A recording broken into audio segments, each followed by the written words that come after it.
पडलेलंच बरं. आणि नाही पडलो आम्ही 2-4 दिवस, काय घराच्या बाहेर, काही मंडळी घराच्या बाहेर पडली पण नाहीत, निघाली पण नाहीत. जे असेल ते त्याच्यामध्ये त्याने ते काय असेल ते भागवून घेतलं. कुत्र्या मांजरांचं काय? त्या 4 दिवसामध्ये एखादं कुत्रं पावसापासून संरक्षण मिळावं म्हणून एखाद्या पायरीवर जर जाऊन बसलं असेल, ज्याची पायरी आहे त्याने बघितल्यानंतर त्याने असा विचार केला असेल का बसलाय बिचारा, बसू दे, पाऊस पडतोय. आमच्यापेक्षा अपार दुःख आहे त्यांना, खूप दुःख आहे त्यांना माऊली, अपार संकट आहेत त्यांच्यावर. तक्रार नाही, तक्रार नाही. बरं का, एखाद्या झाडाला जोपर्यंत फळं येतात, फुलं येतात, तोपर्यंत माणूस सांभाळतो, त्याचं संगोपन करतो, त्याला वेळेवर खत पाणी घालतोय, औषध वगैरे जे काही फवारणी वगैरे असेल ती वेळेवर करतो. एकदा काही फळं द्यायचं, फुलं द्यायचं बंद झाला ना, की सांभाळलेल्या झाडाला, संगोपन केलेल्या झाडाला तोडायला पण माणूस मागे येत नाही. तक्रार आहे का? नाही. महत्वाचा विषय काय आहे की आमच्या जीवनाचा वाटचाल करत असताना, आमच्या आयुष्याची वाटचाल करत असताना अनेक प्रकारच्या घडामोडी होत असतात, अनेक प्रकारच्या चढओढ, अनेक प्रकारचे सुखदुःख, अनेक प्रकारचे वेगवेगळ्या प्रकारचे दिवस आम्हाला अनुभवायला मिळत असतात. आम्ही प्रत्येक वेळेला विचार केला पाहिजे, जैसी स्थिती आहे तैशा परी राहे, कवतुक तूप आहे संचिताचे. ह्या सगळ्या वेळ साधत असताना, सगळ्या वेळेचा अनुभव घेत असताना,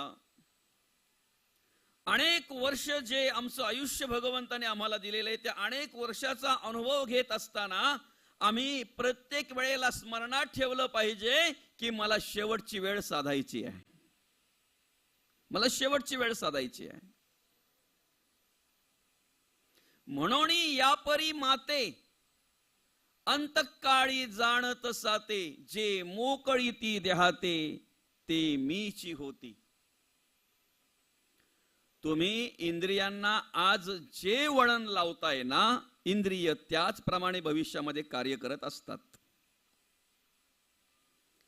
तुमच्या डोळ्याला ज्याची आवड आहे तेच शोधत असतात, तेच पाहत असतात.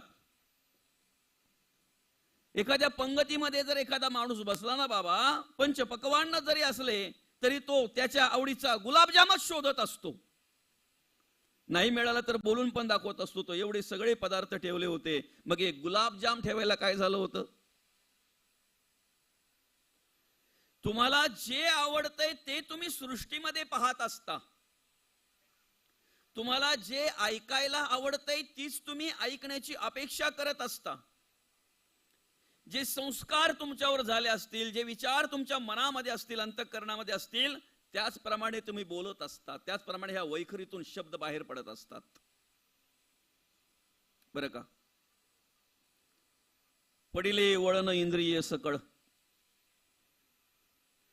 इंद्रियांना जे वळण लावाल ना, ती कर्म इंद्रिय करत असतात. अगदी साधं उदाहरण आहे बघा, सकाळी उठल्याबरोबर सकाळी सकाळी जे गाणं आमच्या कानावर पडतंय, काय दिवसभर आम्हाला त्याची आठवण करून द्यावी लागत नाही, ते आपोआप मुखामध्ये येते, आपोआप तोंडामध्ये येते.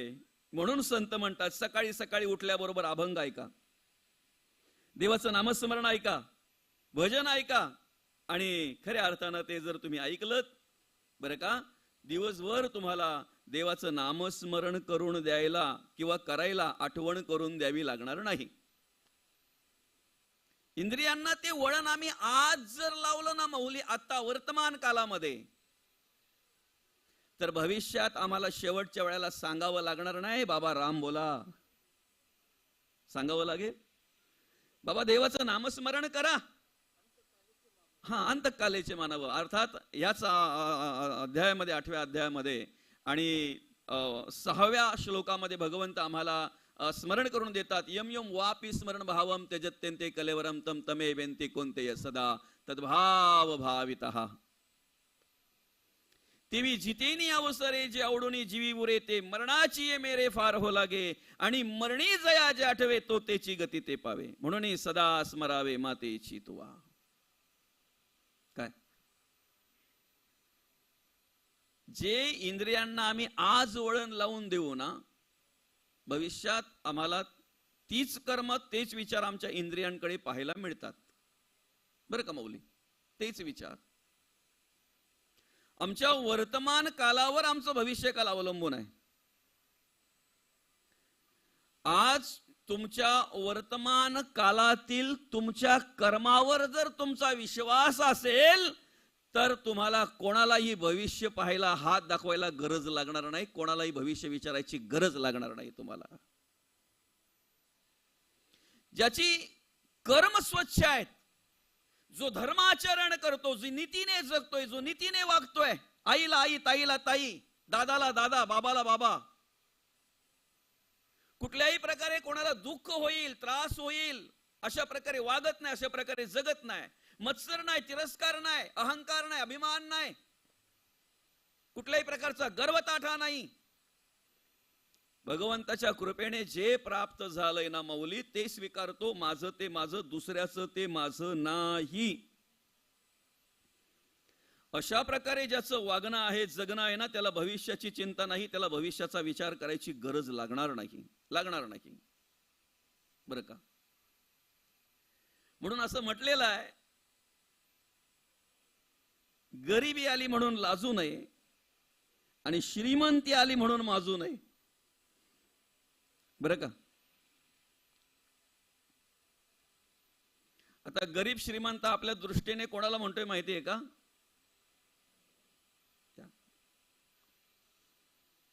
आमच्या ह्या चांबड्याच्या डोळ्याने आम्ही पाहत असताना ज्याच्याकडे भरपूर पैसा अडका आहे ना, गाड्या घोड्या माड्या बंगले सगळं काही आहे ना, तो श्रीमंत. आणि ज्याच्याकडे आर्थिक बळ नाही तो गरीब. आमच्या चांबड्याच्या डोळ्याने आम्ही त्याचं वर्णन करतो त्या पद्धतीने. पण संतांच्या दृष्टीने बरं का, भगवंताने दिलेल्या डोळ्यामध्ये ज्याला भगवंतच दिसतो ना, तो जगातला सगळ्यात मोठा श्रीमंत माणूस आहे. काय? भगवंताने दिलेल्या वैखरीतून ज्याला भगवंताचं भजनच करता येतंय, स्तवनच करता येतंय ना, भगवंताचं नामस्मरणच करता येतंय ना, तो सगळ्यात मोठा श्रीमंत माणूस आहे. बरं का? कलियुगामध्ये पैशाने श्रीमंत होण्यासाठी तुम्हाला अनेक मार्ग आहेत, काही सोपे पण आहेत. काय?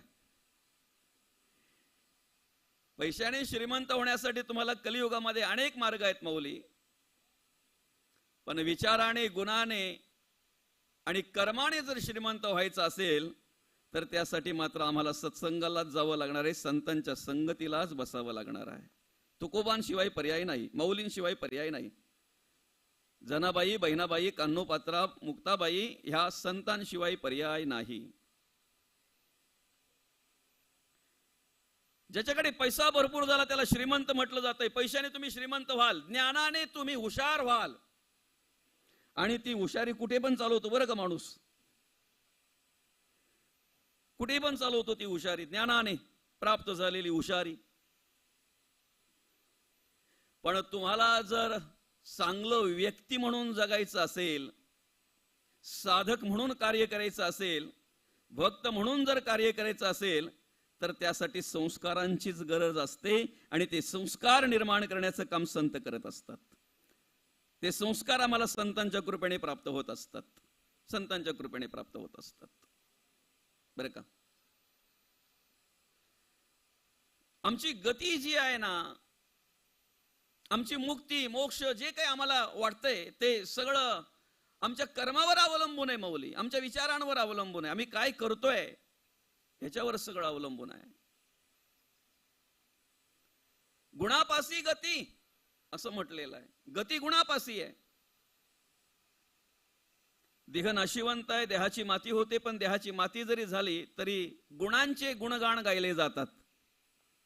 मरावे परी कीर्ती रूपी उरावे, कीर्ती रूपी उरावे.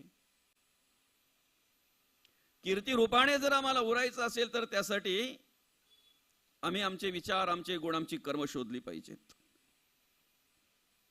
गती जी आहे ती गुणांवर अवलंबून आहे, कर्मावर अवलंबून आहे, विचारांवर अवलंबून आहे. आणि कर्म ही इंद्रियाधीन आहेत. कर्म इंद्रियाधीन आहेत.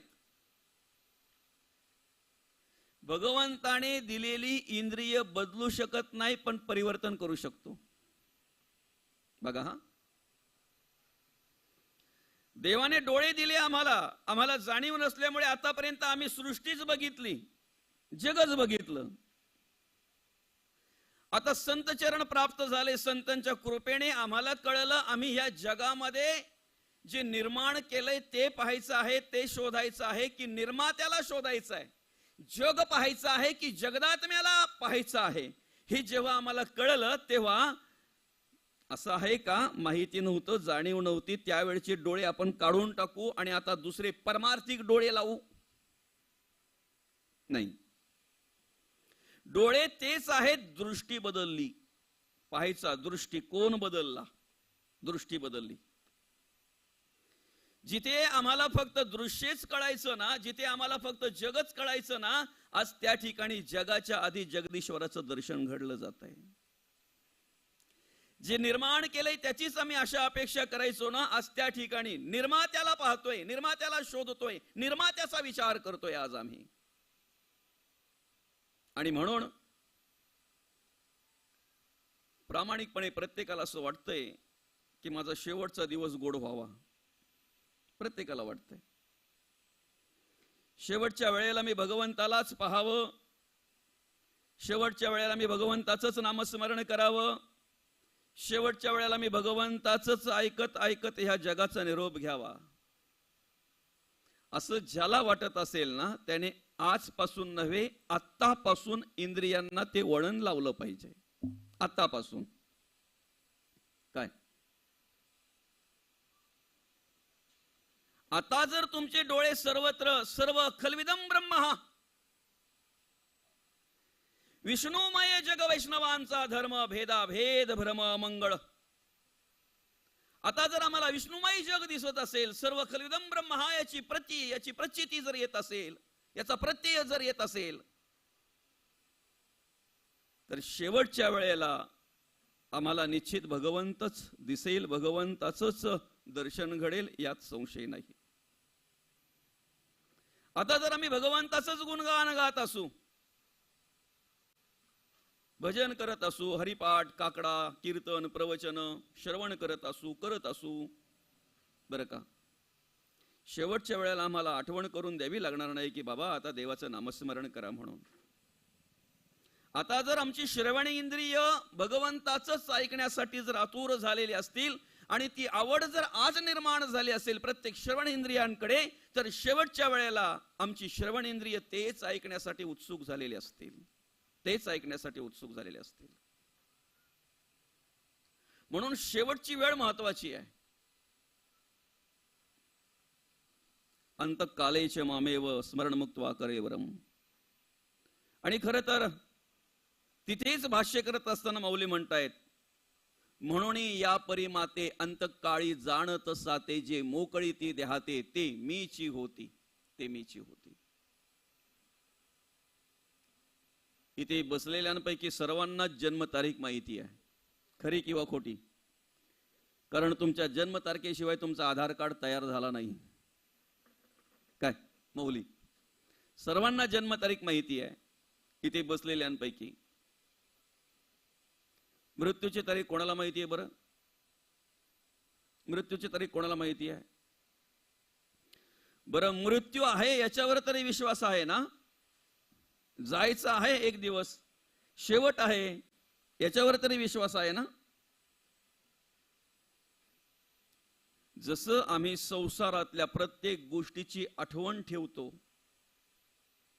जसं आम्ही प्रपंचामध्ये कार्य करत असताना प्रत्येक गोष्टीचं स्मरण ठेवतोय, प्रत्येक गोष्टीची आठवण ठेवतो, तसं आम्ही आमच्या जीवनाची वाटचाल करत असताना, प्रत्येक कार्य करत असताना एक गोष्टीचं स्मरण ठेवलं पाहिजे, मला एक दिवस या जगाचा निरोप घ्यायचा आहे, जावंच लागणार आहे.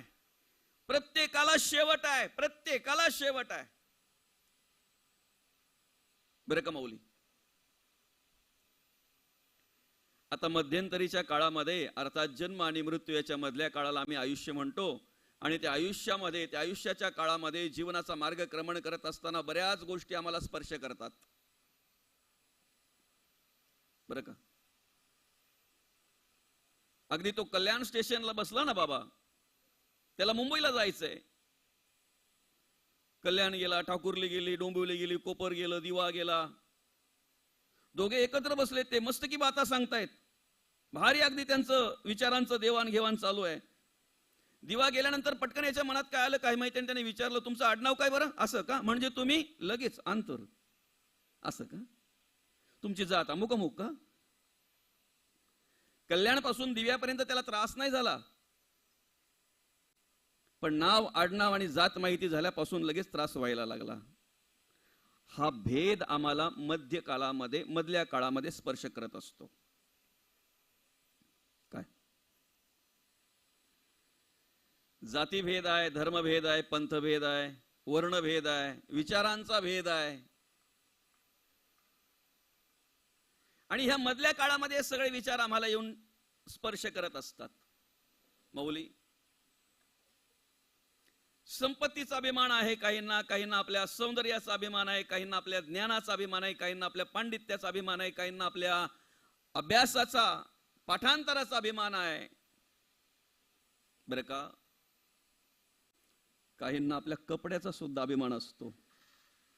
वस्त्र घातलेले असतात ना कपडे, त्यांचाही अभिमान असतो.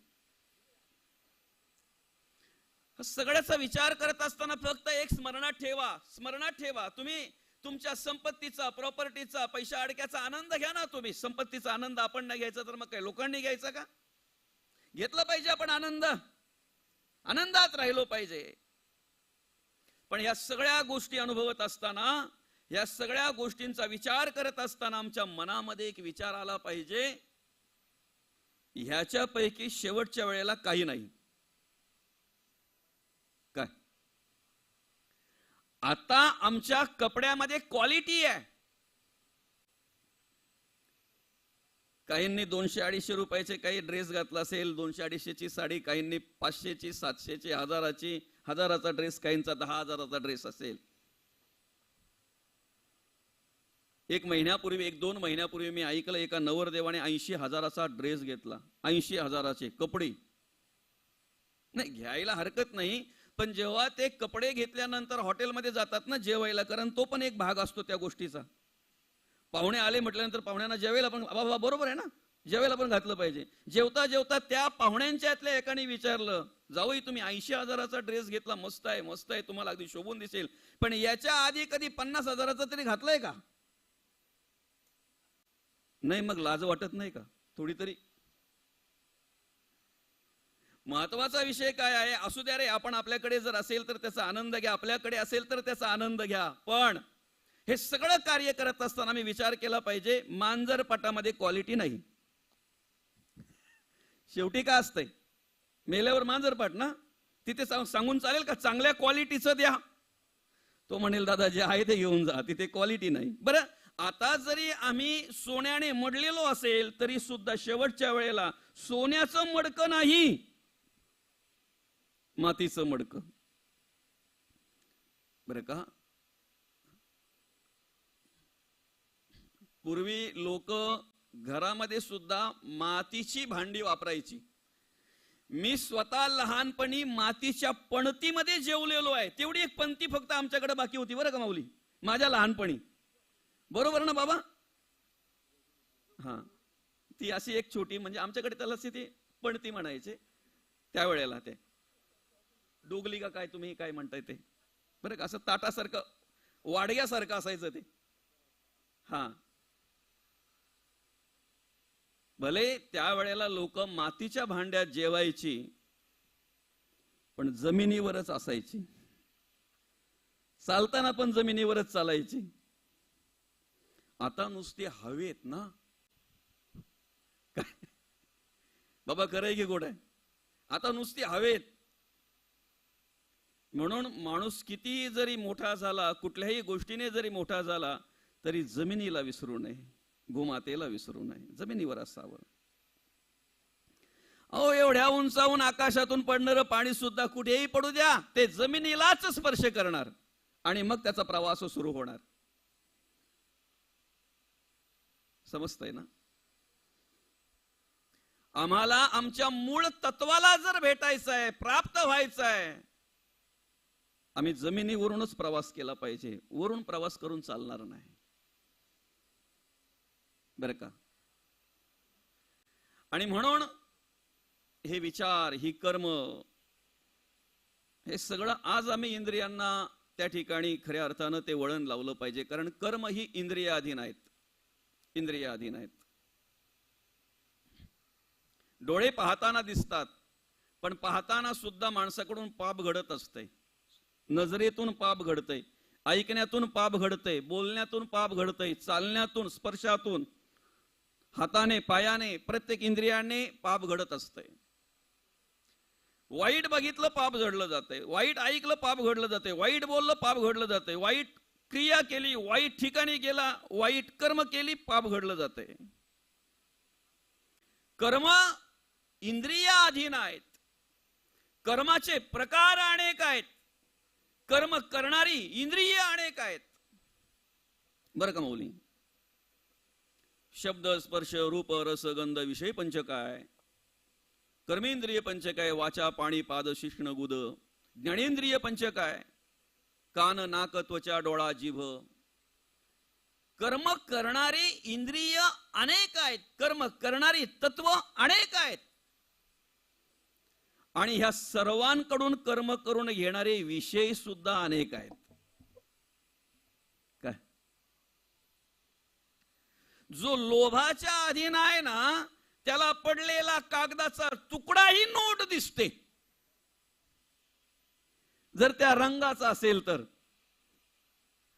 जो लोभाधीन आहे ना, तो कुठेही जाऊ द्या, त्याने प्रवचनाला जायचं म्हटल्यानंतर पाकीट ठरवल्याशिवाय जाणार नाही. त्यांनी कीर्तनाला जायचं म्हटल्यानंतर पाकीट ठरवल्याशिवाय जाणार नाही, आणि तिथे कार्यक्रम झाल्यानंतर पाकीट फोडून बघितल्याशिवाय गाडीत बसणार नाही. आम्ही सांगतो लोभाधीन होऊ नका, मायाधीन होऊ नका, पण सांगता सांगता आम्ही अब्जाधीश झालो, त्याचं काय? माया अधीन जर व्हाल तुम्ही, तर मायेमध्ये अडकून मराल. अरे बापरे! आणि आमच्या गोरगरिबाचं शोषण करून, भोल्या भाविकाचं शोषण करून, भोल्या भक्ताच्या श्रद्धेचा गैरफायदा घेऊन अब्जाधीश झाले, अब्जाधीश. असो, लोभ जर मनामध्ये असेल, लोभ जर अंतःकरणामध्ये असेल, तर तुमचे डोळेही तेच काम करणार, तेच पाहणार, तुमचे कानही तेच ऐकण्यासाठी आतुर झालेले असतात. रस्त्यात जाताना सुद्धा तो इकडे तिकडे पडलेल्या पिशव्यांकडेच पाहत असतो, कोणाची पडले का. रस्त्यात जाताना सुद्धा विचार करतो, आता जर मला 1 करोड भेटले ना, काय तू पहिले रोड बघ बाबा कसा आहे, त्या करोड बाजूला राहू दे. एखादा ब्रेकर वगैरे जर आला, एखादा खरडा जर आला, तर पडशील आणि तुला खर्च करावा लागेल. मनात जर लोभ असेल, अंतःकरणात जर लोभ असेल, तर त्याला सर्वत्र तेच दिसतंय. मनामध्ये, अंतःकरणामध्ये जर काम असेल, तर त्यालाही सर्वत्र तेच दिसतंय, सर्वत्र तेच दिसतंय. क्रोध असेल तर तो त्याचाच विचार करत असतो, बरं का? कर्म करून घेणारे अनेक विषय आहेत माऊली. काम, क्रोध, लोभ, मद, मत्सर, दंभ, संशय, चिंता, असूया, अद्वया, भावना, कल्पना, इष्णा, वासना, आशा, ममता, तृष्णा अनेक आहेत, बरं का?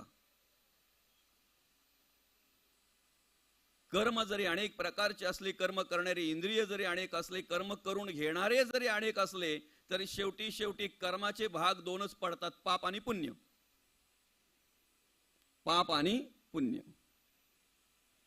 इथे काय भगवंत म्हणतात, माऊली काय म्हणतात, शेवटच्या वेळेला जे मला जाणतात देवाला, ते देवाला प्राप्त होतात. बघा, हा वर्षभर जर अभ्यासच केला नाही, तर त्याच्याकडून पास होण्याची अपेक्षा करावी का? काय वर्षभर जर अभ्यासच केला नाही, तर पास होण्याची अपेक्षा करावी? वर्षभर अभ्यासच करत नसलेल्या विद्यार्थ्याला असं वाटतंय परीक्षाच नाही येईल तर बरं आहे.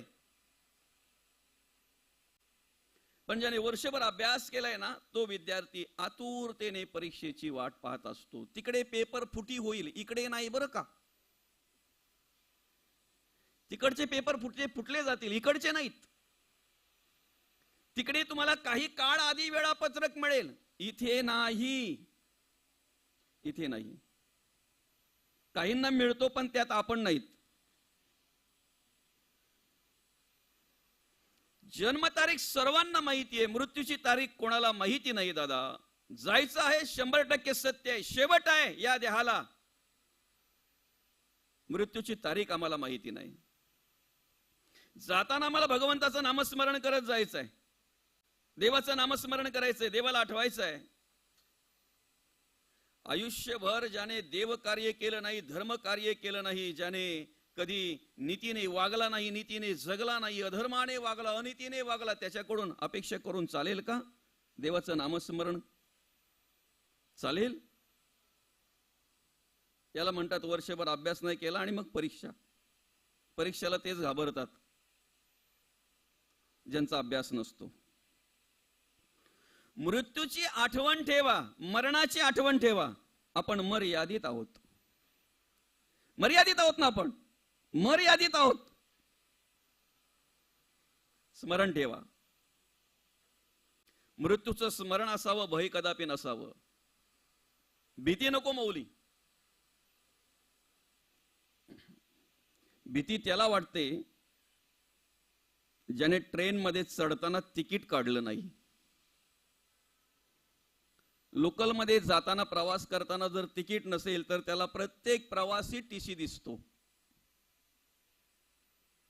ज्याने तिकीट काढलंय तो बिनधास्त जाऊन बसतो, जागा मिळाली तर डोळे मिटून घेतो. स्टेशनला अजून वेळ आहे, उतरायला अजून वेळ आहे. टीसी येऊ द्या नाहीतर त्यांच्यापेक्षा मोठे ऑफिसर कोणी येऊ द्या, काही फरक पडत नाही, तिकीट आहे. ज्याची लाईट मीटरवर आहे ना त्याला वायरमॅन आले काय, लाईनमॅन आले काय आणि त्यांच्यापेक्षा वरचे अधिकारी आले काय, काही फरक पडतो? पण ज्याची लाईन आकड्यावर आहे ना, बाहेरून कुठून तरी काहीतरी करून घेतले ना, माल्या बिल्यावर वायर कट करून, आडवडली कुठेतरी वायर कट करून, शेजारी पाहुणे जरी आले तरी त्याला वायरमॅनच दिसतात. ते पाहुणे आले तरी. ज्याच्याकडे गाडीचे सर्व प्रकारचे पेपर आहेत, ड्रायव्हिंग लायसन आहे, तो भर चौकातून सरळ गाडी घेऊन जातो. कितीही मोठे अधिकारी असेनात का, काय फरक पडतो? ज्याच्याकडे लायसन नाही, ज्याच्याकडे गाडीचे पेपर व्यवस्थित नाहीत, त्याला मात्र आडवळीने जावं लागतंय. ज्याच्या किटलीत दूध आहे ना तो भर रस्त्यामध्ये दूध घ्या दूध म्हणून आवाज देत जातो. पण ज्याच्या किटलीत नको ते आहे, म्हणजे मुवाची, संत्राची, अजून कसली कसली, बरं तो येईल का आवाज देत? बरं रस्त्यामध्ये आवाज देत येईल तो? ज्याचं अंतःकरण स्वच्छ आहे, ज्याचं मन स्वच्छ आहे, ज्याची कर्म चांगल्या प्रकारे घडली जातात, ज्याचे विचार चांगले आहेत, उत्तम आहेत, स्वच्छ आहेत ना, त्याला मृत्यूची भीती नसते. कोणत्या वेळेला येऊ द्या, कोणत्याही वेळेला, कधीही. म्हणून प्रत्येक वेळेला सांगत असतो, हात जोडून विनंती करत असतो, देवाकडे उदंड आयुष्यासाठी प्रार्थना करण्यापेक्षा चांगल्या आयुष्यासाठी प्रार्थना करा. काय देवाकडे उदंड आयुष्य, मी पुका जगलो पाहिजे, मला भरपूर आयुष्य मिळालं पाहिजे, काय करायचंय? उदंड आयुष्यासाठी प्रार्थना करण्यापेक्षा चांगल्या आयुष्यासाठी प्रार्थना करा, की जेणेकरून भगवंता त्या आयुष्यामध्ये मला तुझा विसर न व्हावा, हेची दान देगा देवा, तुझा विसर न व्हावा. अखंड तुमच्या स्मरणामध्ये मला त्या ठिकाणी कार्य करता येईल, अशा प्रकारे आयुष्य द्या देवा. बरं का? कर्म करणारी इंद्रिय अनेक आहेत, कर्माचे प्रकार अनेक आहेत. दोन भागामध्ये त्याचा प्रकार पडतो, पाप किंवा पुण्य. कोणालाही चुकत नाही पाप, आणि पुण्याचंही फळ कोणालाही मिळाल्याशिवाय राहत नाही. बरं का? धर्मकार्य जर करत असाल, देवकार्य जर करत असाल, देवपूजा जर करत असाल, देवाचं नामस्मरण जर करत असाल, तर त्याची तुम्हाला जो काही मोबदला आहे तो भगवंत लगेच देत असतात. भगवंत आपल्या अंगावर ठेवत नाहीत. देवाकडे उधार चालत नाही. देवाकडे उधार नाही. हा, जे काही तुम्ही करताय ते लगेच तिथले तिथेच. चांगलं असेल तर त्याची परतफेड लगेच, आणि वाईट असेल तर त्याची परतफेड लगेच. आम्ही जे नामस्मरण करतोय ना, आम्ही जे देवपूजा करतोय, आम्ही जे ग्रंथ वाचन करतोय, आम्ही जे तपश्चर्या करतोय ना, जे काही साधना असेल ती, त्याचं फळ भगवंत आम्हाला लगेच देऊन टाकतात. दादा अमुक अमुक झाले, हे घेऊन टाक. ते मिळालेलं कुठे वापरायचं ते देव सांगत नाही. जी तुम्ही साधना करताय ना, ते कुठे वापरायचं ते देव सांगत नाही. एकीकडे नामस्मरण झाल्यानंतर, ग्रंथ वाचून झाल्यानंतर जर लगेच बाजूला बसून तुम्ही चार चौघी जर एखाद्याची निंदा करत असाल, एखाद्याची निंदा करत असाल, मत्सर तिरस्कार करत असाल, तर तिकडे कमवलेलं इकडे घालवायला घेतलंय तुम्ही, लगेच खर्च करायला घेतलंय असं म्हणायला हरकत नाही. जी काही तुम्ही साधना करताय ना माऊली, त्याचं फळ भगवंत तुम्हाला लगेच देऊन टाकत असतात. कुठे वापरायचं देव सांगणार नाही. कुठे वापरायचं, कशा पद्धतीने वापरायचं ते तुम्हाला संत सांगत असतात. जगद्गुरु तुकोबा सांगतात, माऊली सांगतात, शांती ब्रह्मनाथ महाराज सांगतात. त्यांनी केलेला उपदेश, त्यांच्या वाङ्मयाचा अभ्यास करावा आणि मग त्याप्रमाणे जगण्या वागण्याचा प्रयत्न करावा. तुकोबाच का, माऊलीच का, नाथ महाराजच का, किंवा आधी करून सर्व संतच का? त्याला कारण आहे. संतांचे विचार न घेता जर तुम्ही तपश्चर्या करायला लागले तर तुम्हाला फळ मिळेल. देवपूजा करायला लागले तुम्हाला प्राप्ती मिळेल, पण कुठे वापरायचं ते तुम्हाला कळणार नाही. कळणार नाही. सोभार्य नावाचे ऋषी आहेत माऊली. गंगेमध्ये स्नानाला गेले. सूर्याला अर्घ्य देता देता हातामध्ये पाणी घेतलं. ओंजळीकडे सूर्याकडे पाहायचं तर तेवढ्यात त्या पाण्याकडे बघितलं आणि पाण्यामध्ये माशांची क्रीडा पाहायला मिळाली त्यांना. हजारो वर्ष तपश्चर्या केलेली ऋषी आहेत. हजारो वर्ष. आपण जो परमार्थ करतो, जी भक्ती करतो, जे देवाचं नामस्मरण करतोय ना, देवपूजा जी करतोय ना, मोकळं होण्यासाठी, मुक्त होण्यासाठी आपण सगळं काही करत असतोय. आणि मुक्त होण्यासाठी प्रयत्न करायचे आहेत. बद्ध होण्यासाठी काही प्रयत्न करायची गरज लागत नाही. बद्धता आपोआप निर्माण होत असते. मायेच्या जाळामध्ये माणूस सहज अडकत जातो. सहज. जसा जसा वयाने मोठा होतो ना, तसा तसा मायेच्या जाळामध्ये अडकत जातो. पण मायेच्या जाळातून जर मुक्त व्हायचं असेल तर आम्हाला स्वतः प्रयत्न करावा लागणार आहे. स्वतः. आपुली आपण करा सोडवणं. आपुली आपण. ऋषींनी ज्या वेळेला त्या माशांची क्रीडा बघितली आणि तेवढ्यात मनात विचार आला, आपणही असं काहीतरी आयुष्यात केलं पाहिजे. ओंजळीतलं पाणी कधी पडलं पत्ता लागलं नाही. बरं का माऊली? ओंजळीतलं पाणी कधी पडलं पत्ता लागला नाही.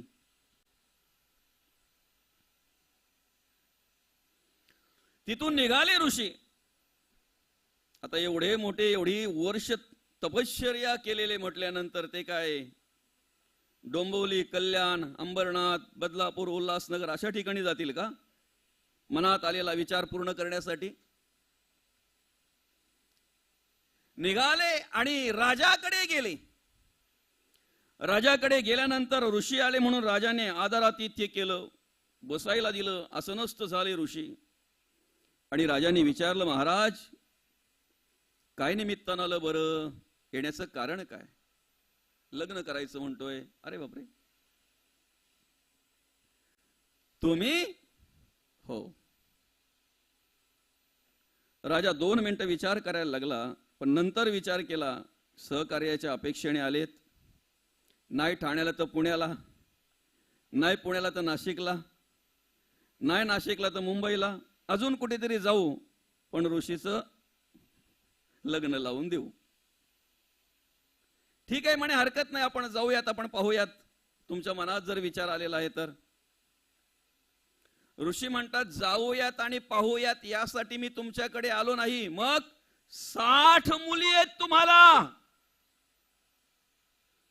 ज्या वेळेला 60 मुली आहेत तुम्हाला ही आठवण राजाला करून दिल्यानंतर, हे शब्द ऋषीच्या मुखातून ऐकल्यानंतर राजा फार विचारात पडला. आता करावं काय? एक तर ऋषी साधू परवडला. साधू कधी शाप देत नाही आणि शाप देतो तो साधू नाही. हिताचा उपदेश करतो तो साधू, हिताचा उपदेश करतात ते संत, अनहिताचा उपदेश कधीही करत नाहीत. ऋषी म्हटल्यानंतर मग राजाने विचार केला, जर नाही म्हणावं तर मिनिटात कावला करून टाकील. काहीही करतील ना, काहीही करतील ना, कारण सामर्थ्य आहे तेवढं, तपश्चर्या आहे, तपश्चर्या आहे. 1-2 मिनिटं डोळे मिटले. राजाने मनाला विचारलं, स्वतःला विचारलं, आणि बुद्धिवान राजा होता. त्याने एक विचार केला त्या ठिकाणी सांगितलं, म्हणे महाराज 60च्या 60 मुलींना मी तुमच्याकडे पाठवतोय. जी मुलगी तुम्हाला पसंत करेल तिच्याशी लग्न मी तुमचं लावून देईन. एक तर वृद्धावस्था प्राप्त झालेली आहे यांना ऋषींना. दाढी केस सगळं सफेद झालेलं आहे, पांढरं झालेलं आहे, सुरकुत्या पडलेल्या आहेत, चामडी गळीत गाचर झालेली आहे. कुठली मुलगी यांना पसंत करणार आहे? तुम्ही पसंत कराल ती नाही. जी मुलगी तुम्हाला पसंत करेल त्या मुलीचं लग्न मी तुमच्याशी लावून देईन. आपला विषय बघा काय आहे. तुम्ही जी तपश्चर्या करताय, जी साधना करताय, त्याचं फळ भगवंत तुम्हाला देतात. फक्त कुठं वापरायचं ते देव सांगणार नाही, ते तुमच्यावर अवलंबून आहे. राजा निघून गेले आणि राजांनी मुलींना पाठवायची तयारी केली. 60च्या 60 मुलींना पाठवायची तयारी केली. तोपर्यंत ह्या ऋषीने आतापर्यंत जी काही तपश्चर्या केली त्या तपश्चर्याचे सगळं सामर्थ्य, सगळं बळ वापरलं आणि तरणा ताठ एकदम सुंदर असा तरुण मुलगा त्या ठिकाणी तयार झाला. जी मुलगी येते ती पसंत करते, जी मुलगी येते ती पसंत करते. 60च्या 60 मुली आल्या. थोड्या वेळाने राजा त्या ठिकाणी आला आणि राजाने त्या आसनाकडे बघितलं तर आश्चर्यचकित झाला राजा. अरे बापरे, या ठिकाणी एक ऋषी बसले होते, वृद्ध होते, वयस्कर होते, ऋषी होते, गेले कुठे आणि हा तरुण इथे आला कसा? हात जोडले, त्याला विचारलं, दादा इथे ऋषी बसले होते, एक वृद्ध अवस्था, केस पिकलेले होते, चामडी लोंबलेली, गळीत गात्र झालेली होती, वयस्कर होते, कुठे गेले ते? तेव्हा त्याने सांगितलं, मीच आहे तो तरुण तरणा सुंदर असा. राजा, तू तर म्हणाला होतास की जी मुलगी पसंत करेल त्या मुलीशी तुमचं लग्न लावून देईन. तुझे 60च्या 60 मुलींना मी आवडलेलो आहे. हजारो वर्ष तपश्चर्या केली. तपश्चर्याचं फल मुक्त होण्यासाठी वापरलं का बद्ध होण्यासाठी वापरलं? परत ऐका हा. आम्ही जी काही साधना करतो त्या साधनेतून जर आम्ही संसारिक वस्तू जर मागत असू, संसाराचीच जर अपेक्षा करत असू, तर सूर्याकडून अंधाराची अपेक्षा करण्यासारखं आहे. सूर्याकडून अंधाराची मागणी केल्यासारखं आहे ना. सूर्याकडे जावं, काय मागावं? प्रकाश मागावा ना. तुम्ही अंधार मागताय.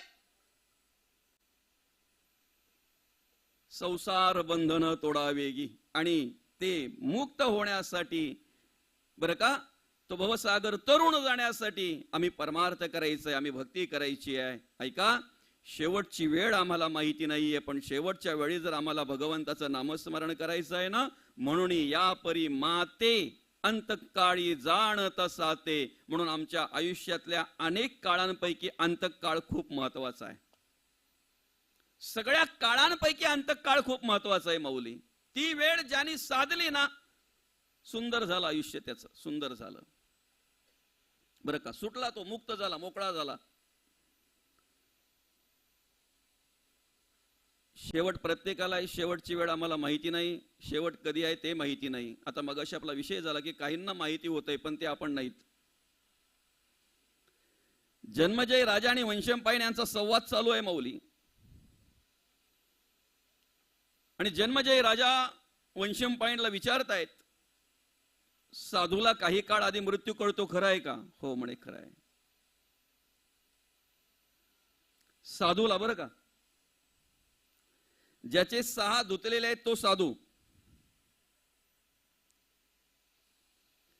करी वृत्ती जो संत तो संत जाना. संत साधू कोणाला म्हणतायत? मी माझे ऐसी आठवणा विसरले जयाचे अंतःकरण पारथा, तो संन्यासी, तो साधू. निरंतर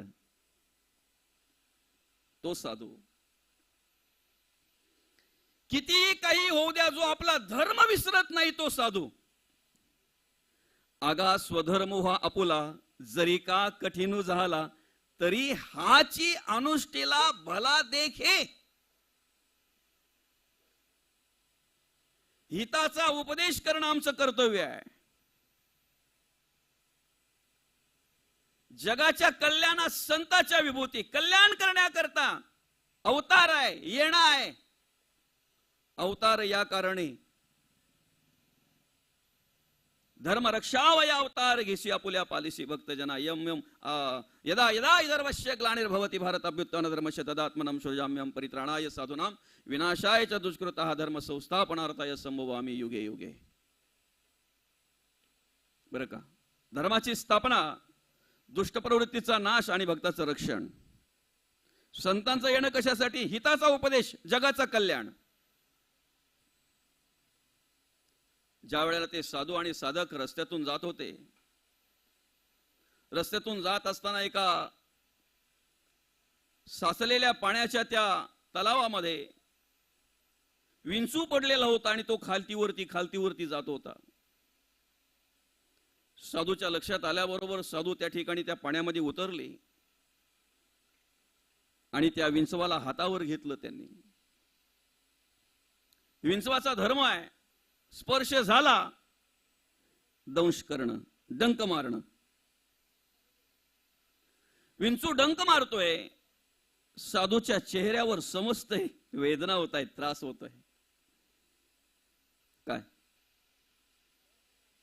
साधक म्हणतायत, बाबा महाराजजी अहो सोडा त्याला, तो चावतोय तुम्हाला, तो डंक मारतोय तुम्हाला, सोडा त्याला. साधू म्हणतायत, दादा डंक मारणं हा जर विंचवाचा धर्म आहे आणि त्याचा धर्म जर तो सोडू शकत नाही तर बुडत्याला वाचवणं माझा धर्म आहे. मी माझा धर्म का सोडू? मी माझा धर्म का सोडू? साधू रस्त्याने येत असताना, ज्या रस्त्यातून येत होते त्याच रस्त्याच्या बाजूला आंबा होता. त्या आंब्यावर असलेल्या कैऱ्या, आंबे मुलं दगड मारून पाडत होते आणि दगड मारता मारता पोरांनी जो दगड मारला तो साधूच्या डोक्यावर लागला, कपाळाला लागला. त्यांनाही माहिती नाही की खालून महाराज येत आहेत, साधू येत आहेत. पण ज्या वेळेला तो दगड लागला त्यावेळेला वेगळ्या प्रकारचा आवाज झाला आणि त्या आवाजाच्या दिशेने ती पोरं सगळी धावली गेली. पाहतात तर अरे बापरे, बाबांच्या, साधूच्या, महाराजांच्या कपाळाला, डोक्याला दगड लागला, रक्त येत होतं. असं दाबलं त्या साधूने दाबलं असं. त्या पोरांच्याकडे निरीक्षक करून पाहायला लागले. ती पोरं थरथरा कापायला लागली, घाबरायला लागली. बाबा तुमच्या मारण्याच्या उद्देशाने आम्ही भिरकावलाच नाही हो बाबा, तुम्ही आम्हाला दिसलेच नाहीत हो बाबा, तुमच्या लागेल असं आम्हाला माहितीच नव्हतं बाबा, तुम्ही दिसलेच नाहीत आम्हाला बाबा. जर तुम्ही दिसले असताना तर आम्ही नसता हो दगड मारला. आम्ही खरं तर ते आंबे पाडण्यासाठी दगड मारतोय बाबा, ती फळं पाडण्यासाठी आम्ही दगड मारतोय बाबा. पण तुम्ही कधी आलात ना आम्हाला कळलंच नाही बाबा. वेदना होत आहेत का बाबा? जास्त लागलं का? ते रक्त पाहून कोणी रुमाल काढतंय, ते साधूंकडे असं पुढे हात करतायत, बाबा हा रुमाल घ्या, पुसा, स्वच्छ करा. तुम्हाला पाणी आणू का बाबा?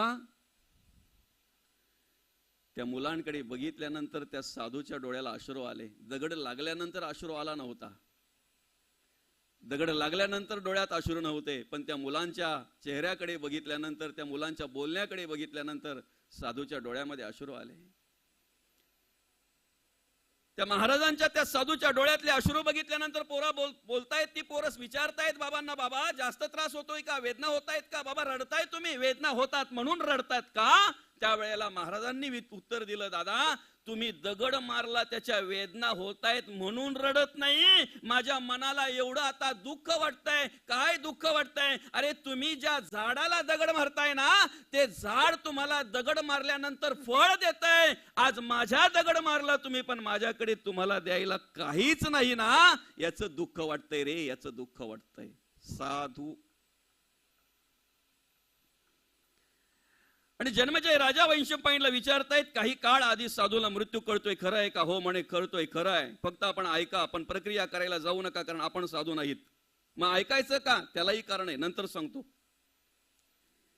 एखादा साधू जर पूर्वेच्या दिशेने चाललेला आहे, सूर्य उगवलेला आहे ना, उगवतीच्या दिशेने जर चाललेला आहे, तर सूर्य उगवायच्या वेळेला चाललेला असताना साधू त्याची सावळी पश्चिमेकडे पडायला पाहिजे, पण पश्चिमेकडे न पडता जर दक्षिणेकडे पडली असेल तर समजायचा 6 महिन्यावर मृत्यू आलाय. एखादा साधू जर आंघोळ करत असेल तर सर्व अंग भिजतंय पण खांदे भिजत नाही, समजायचा 3 महिन्यावर मृत्यू आलाय. एखादा साधू जर एखाद्या नदीच्या किनारी गेला, प्रतिबिंब जर बघितलं, सर्वांग दिसतंय, धड दिसतंय, शिर दिसत नाही, समजायचा 1 महिन्यावर मृत्यू आलाय. त्याच्याही पलीकडे सांगतायत, कानी घालून या बोट नाद तो ऐकावा, न ऐकता जाणावा 9 दिवस.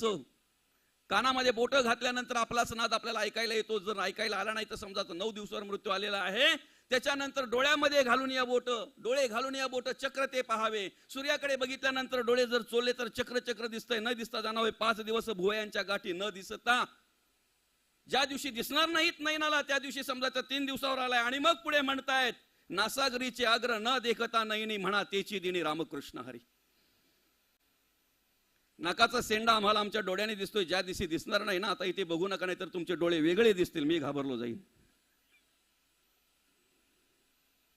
पहिला शब्द माझा होता, फक्त ऐका, क्रिया करू नका, कारण आपण साधू नाहीत. मग तरी सुद्धा आम्ही का करावं?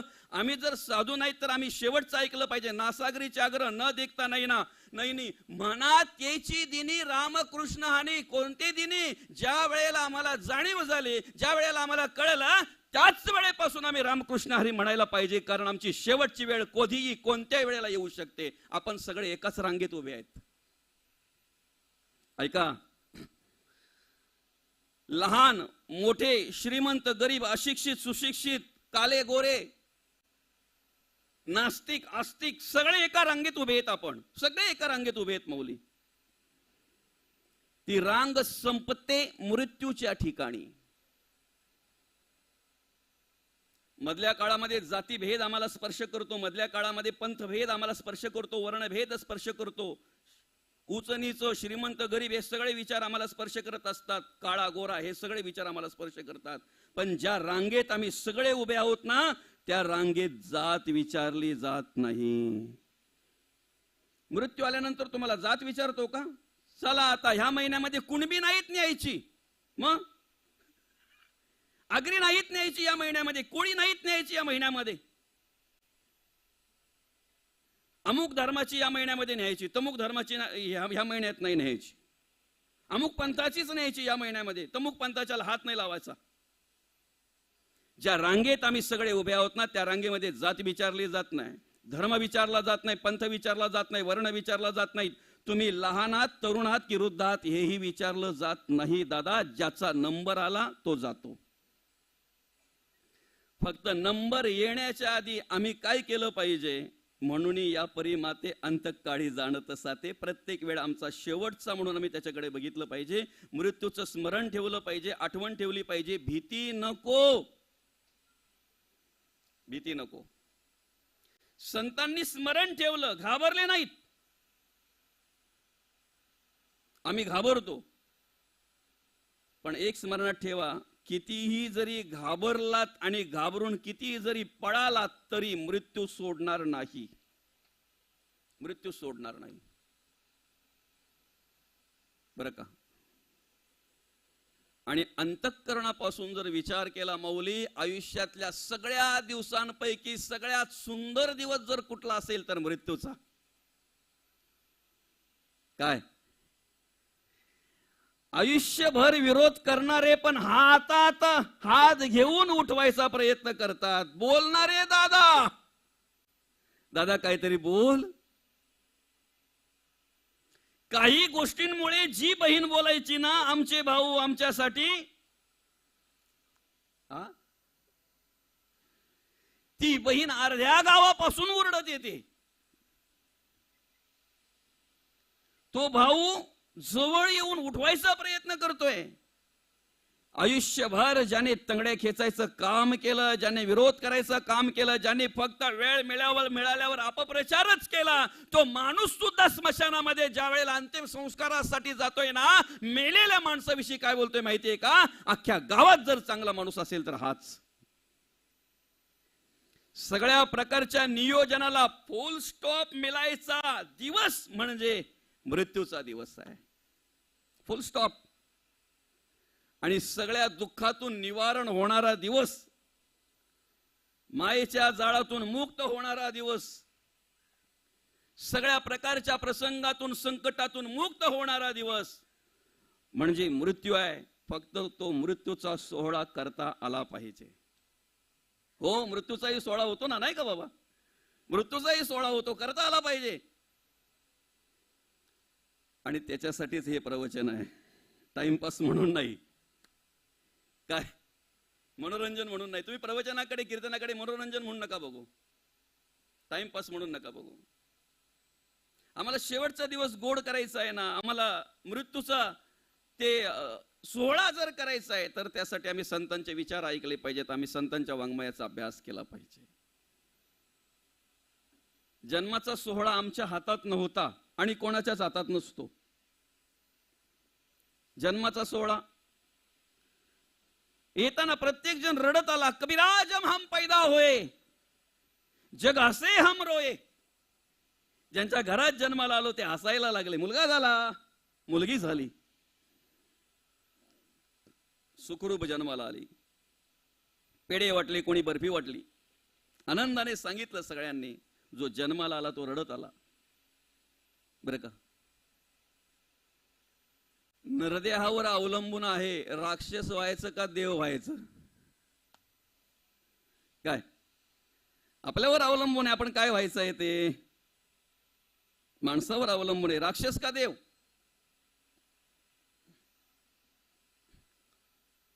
दुसऱ्याला जर कोणाला गंध लावायचा असेल तर अंगठ्याचा वापर करायचा, कारण दुसऱ्यासाठी अंगठाच.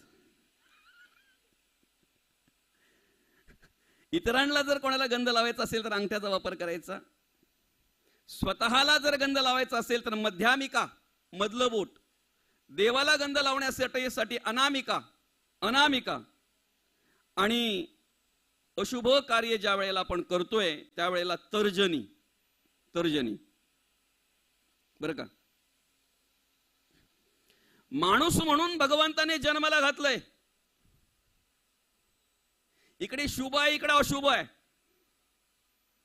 दोन्ही गोष्टी जवळच्या आहेत बाबा माणसाला. पण जरा ऐका, राक्षस होण्यासाठी, राक्षस सारखा वागण्यासाठी काही प्रयत्न करावे लागत नाहीत, विशेष मेहनत नाही, कष्ट नाही. प्रत्येक माय माऊलीला मनापासून वाटतं की माझ्या पोटी जन्माला येणारा मुलगा रामासारखाच असावा, रावणासारखा नसावा. आपण होतो, वागतो, हे दुर्दैव आहे. प्रत्येक माय माऊलीला असं वाटतं की माझ्या पोटी जन्माला येणारा मुलगा जगद्गुरु तुकोबांसारखा, मौली ज्ञानोबांसारखा, हिंदवी स्वराज्य संस्थापक राजशिव छत्रपतींसारखा असावा. पण ते सहज शक्य आहे का? मौली,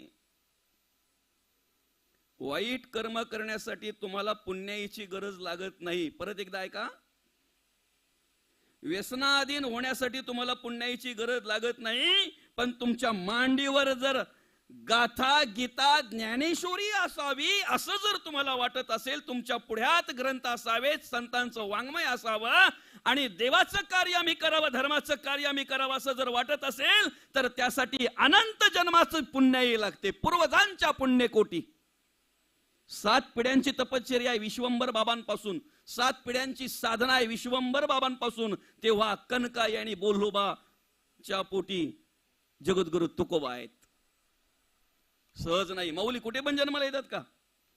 माऊली कुठेही जन्माला येतात जिथे विठ्ठलपंत आणि रुक्मिणी माता आहेत, त्याच ठिकाणी माऊलींचा जन्म होत असतो. ऐका, हिंदवी स्वराज्य संस्थापक राजे शिवछत्रपती कुठेही जन्माला येत नाहीत जिथे खऱ्या अर्थानं त्यागाचं प्रतीक असलेले शहाजी महाराज आणि ज्या ठिकाणी राष्ट्रमाता राजमाता मासाहेब जिजाऊंसारखी आई आहे ना, संस्कार संपन्न, त्याच ठिकाणी हिंदवी स्वराज्य संस्थापक राजे शिवछत्रपती आणि त्यांचे विचार जन्माला येत असतात. त्यांचे विचार जन्माला येत असतात.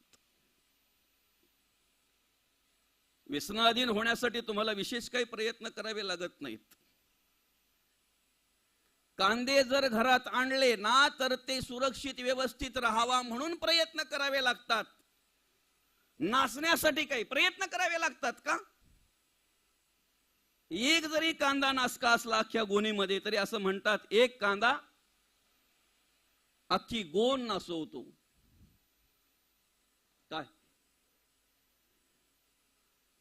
व्यसनाधीन जर व्हायचं असेल नाही, कोणाला त्रास होईल असं जगणं नाही. मला जे भगवंताच्या कृपेने प्राप्त झाले ते माझं, इतरांचं ते माझं नाही. धर्माचरण, नीतीने जगणं, नीतीने वागणं, सत्ययुग. म्हणून त्याला आयुष्यही तेवढंच 17,28,000 वर्ष सत्ययुगाला आयुष्य दिलं होतं. 17,28,000 वर्ष आयुष्य सत्ययुगाचं. त्रेतामध्ये 25% पाप आलं म्हणून 25% आयुष्यही कमी केलं, 12,96,000 वर्ष त्रेतायुगाचं. द्वापारामध्ये 50-50 झाली, 50% पाप 50% पुण्य म्हणून त्या ठिकाणी 50% आयुष्य केलं बरं का. 6,64,000 8,64,000 वर्ष आयुष्य द्वापार युगाचं. आणि कलियुगामध्ये ज्या युगात आपण कार्य करतोय डायरेक्ट सत्कोरावर आणून ठेवलंय, सत्कोरावर बरं का. 4,32,000 वर्ष आयुष्य कलियुगाचं. जिथे कलीने प्रवेश केला ना तिथे धर्म नाही, नीती नाही बरं का. कलीने जिथे प्रवेश केला तिथे परमार्थ, परमार्थिक विचार पाहायला पण मिळणार नाहीत, पाहायला पण मिळणार नाहीत. बकास सारखे संन्यासी कली म्हणतोय माझे भाऊ आहेत, परश्री रथ आणि परद्रव्य हारक कली म्हणतोय माझे मित्र आहेत. आणि म्हणून ह्या युगामध्ये कार्य करत असताना मुलं व्यसनाधीन व्हावीत म्हणून तुम्हाला प्रार्थना करायची गरज नाही, तुम्हाला नवस करायची गरज नाही, तुम्हाला काही प्रयत्न करायची गरज नाही. आपोआप मुलं व्यसनाधीन होतात, वासनेअधीन होतात. नको तो नाद त्यांना लागतो. पण नको तो नाद लागलेली मुलं सुधरावीत, व्यसनाधीन झालेली मुलं निर्व्यसनी व्हावीत, वासनेअधीन झालेली मुलं त्या ठिकाणी सद्वासना निर्माण व्हावी असं जर वाटत असेल तर आम्हाला देवाला प्रार्थना करावी लागते, आम्हाला देवाला नवस करावा लागतो, देवाकडे सांगावं लागते, देवा देवा अरे एकदाचा सुधरू दे रे, सुधरू दे त्याला, चांगली बुद्धी दे रे देवा, चांगली बुद्धी दे. म्हणून दादा या प्रवचनाच्या निमित्तानं माऊली फक्त एवढंच सांगू इच्छितो, तुम्ही पैशाने खूप श्रीमंत व्हा, धर्माचरण करा, नीतीने जगा, नीतीने वागा. आणि धर्माचरण करून जे तुमच्या पुण्याईने तुम्हाला जे काही मिळणार आहे ते मिळू द्या, असू द्यात, खूप मोठे व्हा, खूप श्रीमंत व्हा, खूप श्रीमंत व्हा. पण ऐका दादा, तुमची जर श्रीमंतीच तुम्हाला मोजायची असेल तर पैशाची, नोटांची, चिल्लरची काय मोजतायत? खऱ्या अर्थानं आपल्या घरातली सर्वात मोठी श्रीमंत जर कुठली असेल तर तुमच्या घरात असलेली निर्व्यसनी मुलं ही तुमच्या घरातली सगळ्यात मोठी श्रीमंती आहे, सगळ्यात मोठी श्रीमंती. आपल्या घरात असलेली निर्व्यसनी मुलं. आज करोडो रुपयाची घरं आम्हाला पाहायला मिळतात दादा, पण समाधान नाही. कारण त्या करोडो रुपयाच्या घरामध्ये वेगवेगळ्या प्रकारची उपकरणं, आम्ही महागडी उपकरणं आणतो, पण समाधान विकत मिळत नाही ना, समाधान विकत मिळत नाही. 40,000ची वॉशिंग मशीन आहे, 40,000चा टीव्ही आहे, 25-30 हजाराची वॉशिंग मशीन आहे, एसी आहे, फ्रीज आहे, सगळी उपकरणं महागडी. असू द्यात, आनंद घ्या, का नाही घ्यावा आनंद? आपलं आहे, आपण त्याचा आनंद घेतला पाहिजे. पण 500 रुपयाची ज्ञानेश्वरी घरात नाही, ही खंत आहे. 15-15, 20-20 हजाराचे मोबाईल आमच्या लहान लहान मुलांच्या हातामध्ये आहेत, पण ते जाणते झाल्यावरही त्यांच्या हाताला हरिपाठाची मालिका लागत नाही. हे दुर्दैव आहे, हे दुर्दैव आहे. तुम्हाला महागडे पलंग विकत घेता येतील, पलंगावर महागडी गादी विकत घेता येईल, पण त्या गादीवर प्रामाणिकपणे झोप लागावी असं जर वाटत असेल तर दिवसभर प्रामाणिक कर्म करावे लागतात. जो दिवसभर प्रामाणिक कर्म करतोय ना, त्याला गादी पलंगाची गरज नाही, पोत्यावर अंग टाकला तरी तो झोपतोय बिनधास्त. का? दिवसभर प्रामाणिक कर्म केलेले असतात त्यांनी, दिवसभर प्रामाणिक कर्म केलेले असतात. पंचपक्वान्न मिळेल रे तुम्हाला. परवा मी रील्स पाहता पाहता एक हॉटेलची जाहिरात आली माऊली. 3000ची थाली, 32 प्रकारचे पदार्थ होते त्याच्यामध्ये, 32 प्रकारचे. आणि ती थाली ह्या टिपॉयवर मावणार नाही, एवढी मोठी थाली. तुम्ही द्याल रे, पण खायला भूक पाहिजे ना. विकत पदार्थ मिळतील, भूक विकत मिळत नाही. ती भूक जर तुम्हाला अनुभवायची असेल तर आता शेतात काम करणाऱ्या त्या बांधावर उभा राहून वरून पाऊस पडलेला असताना सुद्धा 3-3 भाकरी चटणीशी खाणाऱ्या त्या शेतकऱ्याचा आदर्श घ्या. काय अहो, वरून पाऊस पडतोय, त्या चटणीचा रसा झालाय त्या भाकरीवर, पण काय आनंद तो वेगळाच. सकाळ पहाटेपासून घरामध्ये सगळं आवरता बिचारी काबाड कष्ट करून थकलेली तशीच भाकरी बिकरी गुंडाळते, त्या टोपलीमध्ये भरते, शेतावर जाते, आधी नवऱ्याला खायला देते. त्यांचं सगळ्यांचं खाऊन झालं, माणसांचं सगळ्यांचं खाऊन झालं की तीच भाकरी हातावर घेते. आणि हातावर घेतलेल्या 2-2 भाकरी खाणाऱ्या आमच्या महिला बघा. काय प्रामाणिक राहावं लागतंय दादा त्यासाठी. म्हणून तुमचा किती, आणि हा एरिया, हा विभाग म्हणजे परमार्थिक दृष्टीने अतिशय चांगल्या प्रकारे आणि अतिशय परमार्थिक माणसं, अतिशय परमार्थ क्षेत्रामध्ये, आध्यात्मिक क्षेत्रामध्ये वेगवेगळ्या प्रकारे कलावंत आम्हाला या ठिकाणी पाहायला मिळतात.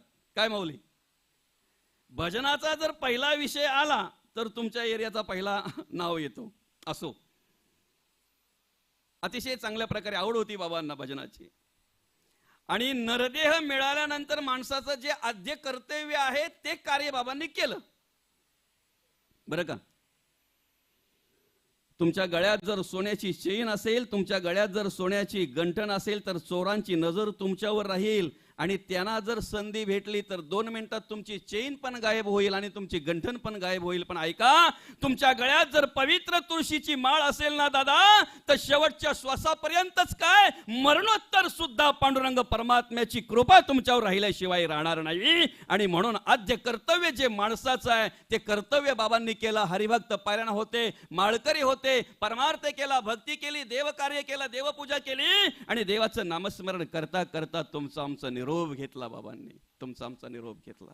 खऱ्या अर्थानं हे कार्य प्रत्येकाने करायला हवं. अशा प्रकारची कर्म, अशा प्रकारचं कार्य प्रत्येकाकडून व्हायला हवं. बरं का, करायला हवं. धर्मकार्य करा, देवकार्य करा. व्यसनाधीन होऊन आपलं जीवन बर्बाद करण्यापेक्षा, आपलं आयुष्य बर्बाद करण्यापेक्षा, बरं का, कित्येकांची घरं बर्बाद झालीत, कित्येकांचे कुटुंब उद्ध्वस्त झाले. मामा पाहतोय आपण, आपल्याच बहुजन समाजातील सगळी माणसं दादा, आपल्याच समाजातील माणसं. आज बघा ना तुम्ही, रात्रीच्या वेळी आड्या पाड्यावर बसणारी पोरं कोणाची आहेत, तरुण कोणाचे, आपलेच ना. 2-2, 3-3 वाजेपर्यंत ढाब्यावर जागणारी पोरं कोणाची, आपलीच ना. नको तो नाद, आणि अभिमानात सांगतो एकच नाद. कोणाची पोरं, कोणाची. बर्बाद झालाय आपला समाज आणि बर्बाद होतात आपले तरुण. दुर्दैव काय, आध्यात्मिक क्षेत्रामध्ये येत नाहीत, आध्यात्मिक कार्याला मदत करत नाहीत, धार्मिक कार्याला मदत करत नाहीत, उलट आरती धार्मिक कार्याला विरोध. त्यांना असं वाटते प्रवचन आहे ना हे मेलेल्या माणसासाठी ठेवलंय, जे बाबा गेलेत त्यांच्यासाठी.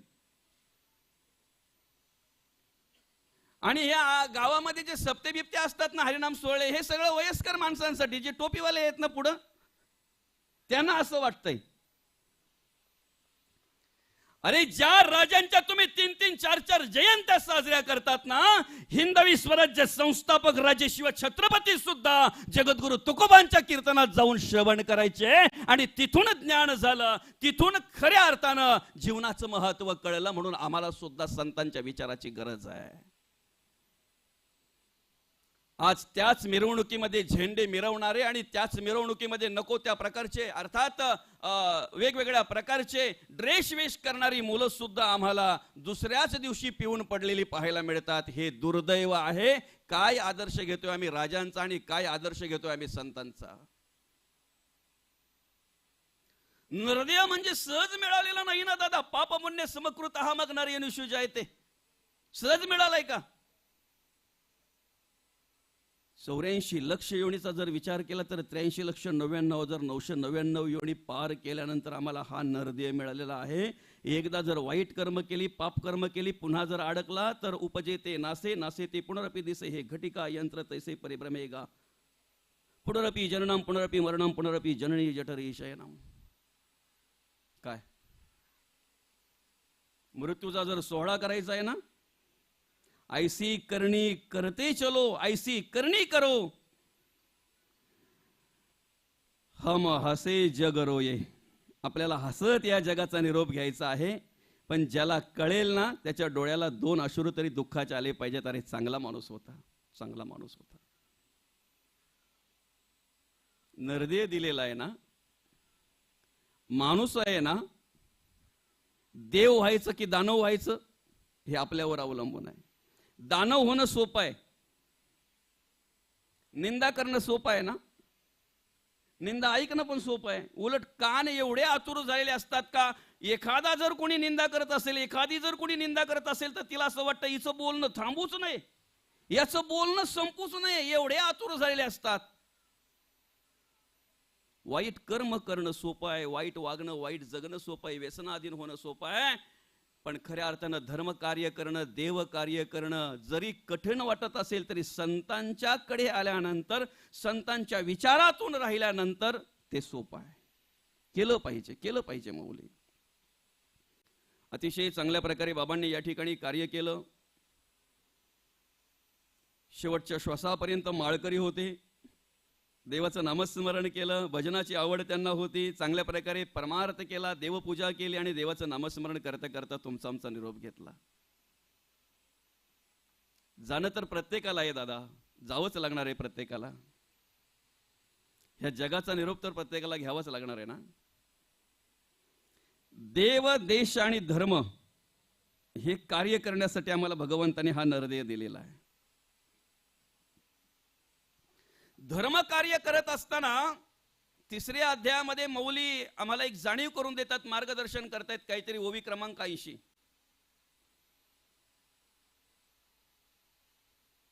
जे आपल्या वाट्याला आलेली कर्म आहेत बरं का, प्रामाणिकपणे जर केली तर तो मोक्षू तेणे व्यापारे निश्चित पावे. बरं का, ज्या घरात आमचा जन्म झालेला आहे ना, त्या घरामध्ये आमच्या वाट्याला आलेली जर कर्म आम्ही प्रामाणिकपणे केली, प्रामाणिकपणा महत्वाचा आहे बरं का, तर त्याला मुक्ती, त्याला मोक्ष सहज मिळतो. अशा प्रकारे मौलीने त्या ठिकाणी उपदेश केलेला आहे. धर्म कार्य करत असताना, देव कार्य करत असताना, परमार्थ करत असताना, भक्ती करत असताना जर आजही जर जातीभेद तुम्हाला स्पर्श करत असेल तर तुम्ही परमार्थ करताय हा भ्रम आहे तुमचा.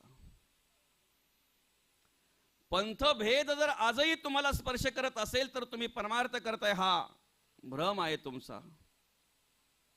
आणि बाकीच्या ज्या काही वर्णातल्या जे काही बाजूच्या ज्या काही जाती आहेत त्या बाजूला करा, त्या ज्याच्या त्याच्या सोयीप्रमाणे ज्याने त्याने तयार केलेले आहेत, निर्माण केलेले आहेत. काय कमरेपासून खाली शूद्र, कमरेपासून वरती पोटाचा भाग वैश्य, सगळा व्यापारी इथं चालतो. पोटापासून खांद्यापर्यंत क्षत्रिय आणि इथून इकडे ब्राह्मण, म्हणून सगळं याच्यावर अवलंबून आहे. ब्रह्म जाणतो तो ब्राह्मण, आणि तो अधिकार आम्हाला तुकोबांनी दिलेला आहे. तुकोबांच्या विचाराने जर चालला तर ज्याच्या गळ्यात पवित्र तुळशीची माळ आहे, जो धर्म आचरण करतो, नीतीने वागतोय, नीतीने जगतोय आणि धर्म कार्य करण्यासाठीच कोणत्याही प्रकारची अपेक्षा न ठेवता कार्य करतोय, त्याला ब्राह्मण म्हणतात. पाकिट ठरून आलेला महाराज नाही हो का. आणि तुमच्या गणेश पूजनापासून तर वास्तुशांतीपर्यंत, साखरपुड्यापासून तर लग्नापर्यंत सगळ्या विधी करतोय. पण यादी दिली साहित्याची की त्याच्या खाली दक्षिणा हा विषय नसतो. मामा आमच्या इकडे बसलेले आहेत, दादा आहेत, अनेक कार्यक्रम देत असतात, अनेक वेळा सांगत असतात. दक्षिणा हा विषय आला की हे धर्म कार्य नाही, हा लोभ आहे. तुम्हाला कोणीही तसं वंचित ठेवणार नाही. तुमच्या सेवेची कदर करणार, फुल नाही फुलाची पाकळी काहीतरी देऊन तुम्हाला पाठवणार, कारण त्यांनाही माहिती आहे. अपेक्षा ठेवू नका, जे मिळेल ते प्रसाद म्हणून स्वीकारा आणि चला पुढे. बरं का? असो, धर्म कार्य करत असताना ह्या गोष्टी पाळणं महत्वाचं आहे. जर तुम्ही त्या गोष्टी पाळत नसाल तर आज आम्हाला आमच्या आजूबाजूला अशी काही मंडळी पाहायला मिळते की लोकांच्या शांत्या करता करता ज्यांनी शांती केली ती भिकायला लागलं आणि करणारे करोडपती झाले. तुम्हाला कितीतरी दाखवतो मी.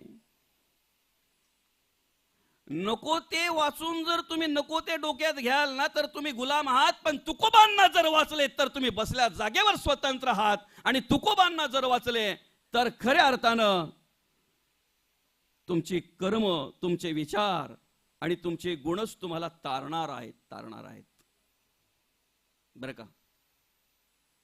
हे सांगतंय तुमचं किती आवडीने बसलेत आणि किती सवडीने बसलेत. ते तनाने बसलेत की मनाने बसलेत तुमचा ब्राह्मण सांगतो. असो, धर्मकार्य करत असताना हे विषय बाजूला ठेवले पाहिजेत, हे विचार बाजूला ठेवले पाहिजेत. देवकार्य करत असताना जेवढी मूर्तीरूपी असलेल्या देवाची आम्ही काळजी घेतोय, जेवढी सेवा करतोय, केली पाहिजे ना, का करू नये? आमची श्रद्धा आहे, आमची निष्ठा आहे, आमचा विश्वास आहे.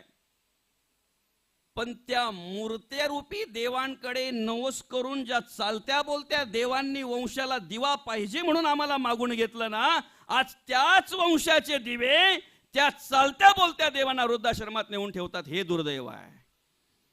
वृद्धाश्रमात नेऊन ठेवतात, हे दुर्दैव आहे.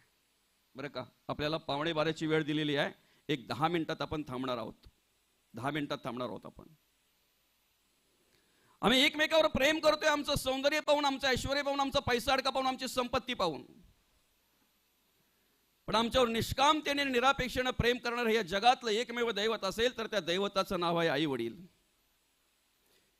जी माई माऊली आम्हाला 9 महिने 9 दिवस गर्भामध्ये वाढवते, घडवते, मोठं करते, तळहाताच्या पोडाप्रमाणे जपते, स्वतःच्या आवडीनिवडी बाजूला ठेवते आणि फक्त गर्भात वाढणाऱ्या बाळाचा विचार करते.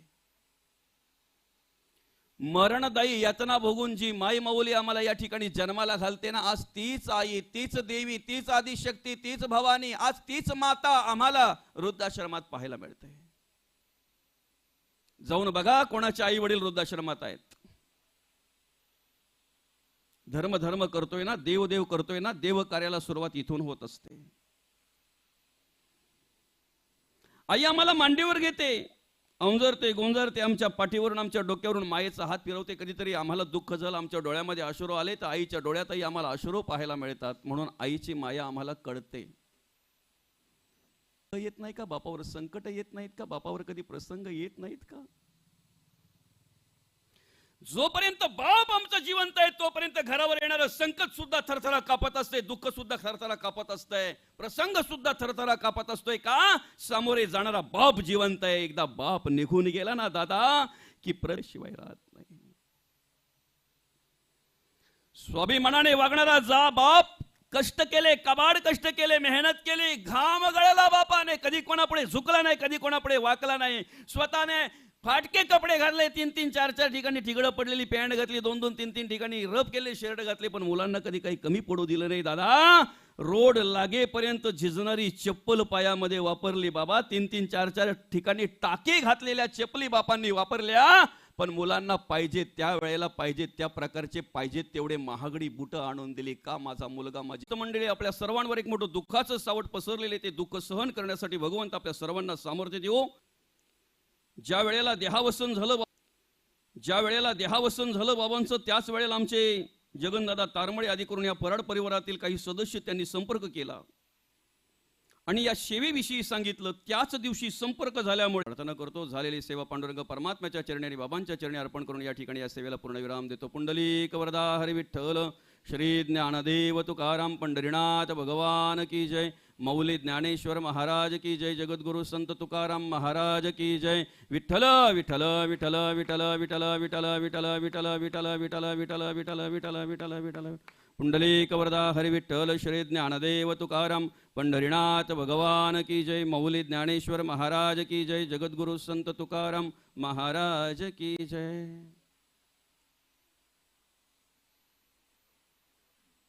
या कुटुंबातून निघून गेले. बाबांना आपल्याला सगळ्यांना आता शेवटची श्रद्धांजली द्यायची आहे आणि त्यासाठी महाराजांचा आपण या ठिकाणी सन्मान करतोय. फराड कुटुंबातील जयराम बाबांचे पुतणे ह्या खोनीचे माजी सरपंच संतोष फराड यांना विनंती करेल की शिवव्याख्याते श्री दिनेश महाराज तारमळे यांनी या ठिकाणी येऊन उत्तम अशी सेवा या ठिकाणी केली, त्याबद्दल त्यांचं फराड परिवाराच्या वतीने संतोषजी फराड हे सन्मान करतील.